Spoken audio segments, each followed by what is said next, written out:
Good bye டக்லி படத்துக்கு அப்படி தான் பார்க்க போகிறோம்.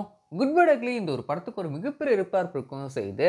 இந்த ஒரு படத்துக்கான டீசர் ரிலீஸ் ஆனதுக்கப்புறமா டீம் வரிசை அப்டேட்ஸ் கொடுத்துன்னு வராங்க. டீசருக்கு அப்புறமா இந்த ஒரு படத்துக்கான ஃபர்ஸ்ட் சிங்கிள், செகண்ட் சிங்கிள் அப்படி சொல்லிட்டு வரிசையாக டீம் அப்படியே அப்டேட் கொடுத்தே வந்திருந்தாங்க. ஃபேன்ஸை கரெக்டாக என்கேஜ் பண்ணிட்டே இருந்தாங்க.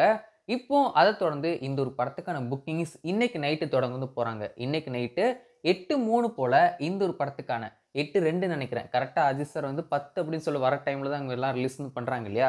ஸோ அஜித் சாரோட சென்டிமெண்ட் அப்படின்னு சொல்லி நினைக்கிறேன். ஸோ 8:02க்கு இந்த ஒரு படத்துக்கான புக்கிங்ஸ் ஆரம்பிக்க போகிறாங்க. அண்ட் இந்த ஒரு படத்துக்கான ட்ரெய்லரை பொறுத்த வரைக்கும் இன்னைக்கு தான் ரிலீஸும் பண்ண போகிறாங்க. ட்ரெய்லரை இன்னைக்கு நைட்டு 9:01க்கு ரிலீஸும் பண்ண போகிறாங்க. எல்லாமே கரெக்டாக பார்த்தீங்கன்னா 10ன்னு வர மாதிரி அந்த ஒரு டைமிங்லாம் ரிலீஸும் பண்ணுறாங்க. ஸோ இன்னைக்கு நைட்டு 9:01க்கு இந்த ஒரு படத்துக்கான ட்ரெய்லரும், இன்னைக்கு நைட்டு 8:02க்கு இந்த ஒரு படத்துக்கான தமிழ்நாடு புக்கிங்கும் ஓப்பன் பண்ணுறாங்க. ஓவராலாக தமிழ்நாட்டில் இருக்கிற எல்லா தியேட்டர்ஸுமே இன்னைக்கு நைட்டு 8:02க்கு இந்த ஒரு படத்துக்கான புக்கிங்ஸ் ஆரம்பிச்சிருவாங்க. அது போக ஒரு சில தியேட்டர் ஓப்பன் பண்ணாமல் இருந்தாலும் அவங்களுமே இந்த வீக்கெண்டில் இந்த ஒரு படத்துக்கான புக்கிங்கை ஓப்பன் பண்ண வச்சுருவாங்க. எது எப்படியோ இன்னைக்கு அஜித் சார் ஃபேன்ஸுக்கு டபுள் ட்ரீட் தான். ஒரு பக்கம் இந்த ஒரு படத்துக்கான ட்ரெய்லர் ரிலீஸ் ஆக போகுது, இன்னொரு பக்கம் இந்த ஒரு படத்துக்கான புக்கிங்ஸுமே ஓப்பன் ஆகும் போகுது. ஸோ பயங்கர எக்ஸைட்மெண்ட்டாக இருக்கும் போகுது. ஸோ வெயிட் பண்ணி பார்ப்போம்.